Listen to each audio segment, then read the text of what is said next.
Hi friends, welcome to Hanna's recipes. ഇന്ന് ഞാൻ ഉണ്ടാക്കാൻ പോകുന്നത് ഒരു വെജിറ്റബിൾ കുറുമയാണ്. ചപ്പാത്തിയുടെ കൂടെയും അപ്പത്തിൻ്റെയും അതുപോലെ തന്നെ ഇടിയപ്പത്തിൻ്റെയൊക്കെ കൂടെ കൂട്ടി കഴിക്കാൻ പറ്റിയ നല്ലൊരു കോമ്പിനേഷനാണ് ഈ കറി ഉണ്ടാക്കുന്നത് എങ്ങനെയെന്ന് നോക്കാം. ഇതിനു വേണ്ടി ആദ്യം കുറച്ച് തേങ്ങ ഒന്ന് അരച്ചെടുക്കണം. അതിനുവേണ്ടി ഞാനൊരു 1/4 കപ്പ് തേങ്ങയാണ് ഈ മിക്സിയുടെ ജാറിലേക്ക് ഇട്ട് കൊടുക്കുന്നത്. പിന്നെ ഇതിലോട്ട് ഒരു 5-6 അണ്ടിപ്പരിപ്പും കൂടി ചേർക്കുന്നുണ്ട്. ഈ 1/4 കപ്പ് തേങ്ങ എന്ന് പറയുമ്പോൾ ഏകദേശം ഒരു പിടിയോളം മാത്രമേ ഉള്ളൂ. അത്രയും തേങ്ങയുടെ ആവശ്യമുള്ളൂ. പിന്നെ ഇതിലോട്ട് ഞാനൊരു 1/2 ടീസ്പൂൺ പെരിഞ്ചീരകവും കൂടി ചേർക്കുന്നുണ്ട്. പിന്നെ ഇതിലൂടെ കുറച്ച് വെള്ളവും കൂടി ഒഴിച്ചിട്ട് ഇത് നല്ല പേസ്റ്റ് പോലെ ഒന്ന് അരച്ചെടുക്കണം. അത് അരച്ചിട്ട് ഒന്ന് മാറ്റി വെക്കണം. പിന്നെ ഈ കറി ഉണ്ടാക്കാൻ വേണ്ടി ഞാനിവിടെ ഒരു കുക്കർ ഒന്ന് ചൂടാകാൻ വെച്ചിട്ടുണ്ട്. അതിലോട്ട് ഒരു 2 ടേബിൾ സ്പൂൺ എണ്ണ ഒഴിച്ചു കൊടുക്കാം. ഞാനിവിടെ വെളിച്ചെണ്ണയാണ് ഉപയോഗിക്കുന്നത്. എണ്ണ ഒന്ന് നന്നായിട്ട് ചൂടായിട്ട് വരുമ്പോഴത്തേക്ക് അതിലോട്ട് കുറച്ച് മസാല ഇട്ട് കൊടുക്കണം. ഞാനിവിടെ ഹോൾ മസാലയാണ് ഇട്ടിരിക്കുന്നത്. ഒരു ചെറിയ കഷ്ണം പട്ടയും ഒരു തക്കോലം പിന്നെ 2-3 ഏലക്കായും ഒരു ഗ്രാമ്പും ഞാനിതിൽ ചേർത്തിരിക്കുന്നത്. അതൊന്ന് ചെറുതായിട്ട് മൂത്ത് വരുമ്പോഴത്തേക്ക് അതിലോട്ട് ഒരു സവാള അരിഞ്ഞതും പിന്നെ ഒരു 3 പച്ചമുളക് കീറിയും കൂടി ചേർത്തിട്ട് നന്നായിട്ടൊന്ന് വഴറ്റിയെടുക്കണം. സവാള ഞാൻ കുറച്ച് നീളത്തിലാണ് അരിഞ്ഞിരിക്കുന്നത്. ഇനി ഇതിലോട്ട് ആവശ്യത്തിന് ഉപ്പൊന്ന് ചേർത്ത് കൊടുക്കാം.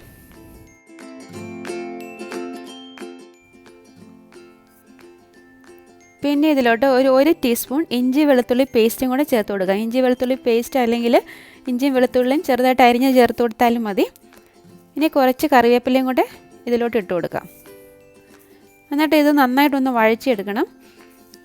ഇത് നന്നായിട്ടൊന്ന് വഴന്നതിന് ശേഷം ഇതിലോട്ട് ഇനി പൊടികൾ ചേർത്ത് കൊടുക്കാം. ഒരു 1/2 ടീസ്പൂൺ മഞ്ഞൾപ്പൊടിയും ഒരു 1/2 ടീസ്പൂൺ മല്ലിപ്പൊടിയും പിന്നെ ഞാനൊരു 1/2 ടീസ്പൂൺ കാശ്മീരി മുളക് പൊടിയും കൂടി ചേർക്കുന്നുണ്ട്.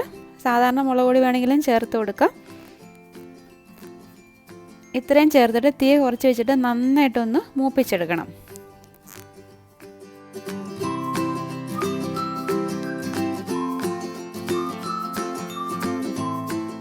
ഈ മസാലയൊക്കെ ഇപ്പോൾ നന്നായിട്ട് മൂത്തിട്ടുണ്ട്. ഇനി ഇതിലോട്ട് ഞാനൊരു അരിഞ്ഞു വെച്ചിരിക്കുന്ന പകുതി തക്കാളിയും കൂടി ചേർത്ത് കൊടുക്കുന്നുണ്ട്. അതും കൂടി ചേർത്തിട്ട് ഒന്ന് വഴറ്റിയെടുക്കണം. തക്കാളിയൊക്കെ ചെറുതായിട്ടൊന്ന് വഴന്ന് വരട്ടെ.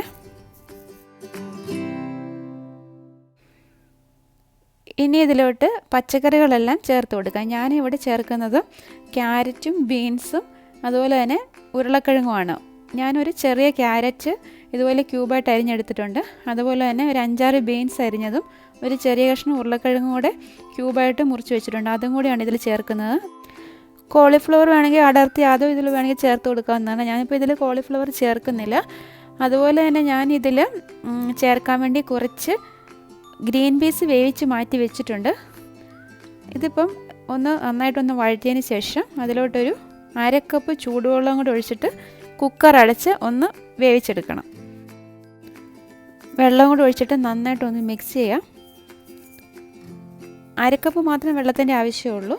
ഇനി കുക്കർ അടച്ചിട്ട് അതിൻ്റെ വെയിറ്റ് ഇട്ടിട്ട് ഒരു സ്റ്റീം വരുന്നിടം വരെ ഒന്ന് വെയിറ്റ് ചെയ്യാം. ഒരൊറ്റ സ്റ്റീം വരേണ്ട ആവശ്യമേ ഉള്ളൂ. പച്ചക്കറികളൊന്നും ഒത്തിരി ഉടഞ്ഞു പോകാതെ വേണം വേവിച്ചെടുക്കാൻ.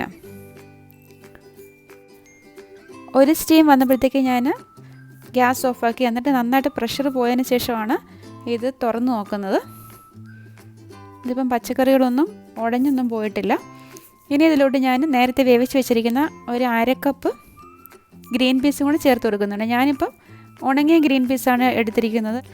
വേണമെങ്കിൽ ഇതിന് പകരം ഫ്രോസൺ ആയിട്ടുള്ള ഗ്രീൻ പീസും ഉപയോഗിക്കാവുന്നതാണ്. അതും കൂടി ചേർത്തിട്ട് നന്നായിട്ടൊന്ന് മിക്സ് ചെയ്യാം. ഇപ്പം ഞാൻ ഗ്യാസ് ഓണാക്കിയിട്ടുണ്ട്. ഇനി ഇതിലോട്ട് നേരത്തെ അരച്ച് വെച്ചിരിക്കുന്ന തേങ്ങയും അണ്ടിപ്പരിപ്പും ചേർന്ന് അരപ്പ് ഒഴിച്ചിട്ട് നന്നായിട്ടൊന്ന് ഇളക്കി കൊടുക്കണം. ഇതിന് തിളയ്ക്കേണ്ട ആവശ്യമില്ല. നന്നായിട്ടൊന്ന് ചൂടായി വന്നാൽ മതി.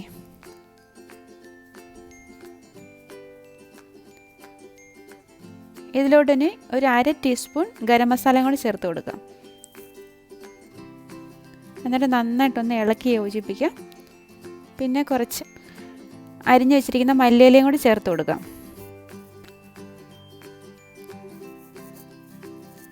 ഇപ്പോൾ കറി നന്നായിട്ട് ചൂടായിട്ട് വന്നിട്ടുണ്ട്. ഇനി ഗ്യാസ് ഓഫ് ആക്കാം. ഈ വെജിറ്റബിൾ കുറുമ ഉണ്ടാക്കുമ്പോൾ ഇതിൽ ഗ്രീൻ പീസ് ചേർക്കണമെന്ന് നിർബന്ധമൊന്നുമില്ല. നമ്മുടെ ഇഷ്ടത്തിനനുസരിച്ച് വെജിറ്റബിൾസ് ഇതിൽ ചേർക്കാവുന്നതാണ്. ഇത് ചപ്പാത്തിയുടെ കൂടെ അപ്പത്തിൻ്റെയൊക്കെ കൂടെ പറ്റിയ നല്ലൊരു കോമ്പിനേഷനാണ്. ഇതിൻ്റെ വീഡിയോ നിങ്ങൾക്ക് ഇഷ്ടമായെങ്കിൽ ലൈക്ക് ചെയ്യാൻ മറക്കരുത്.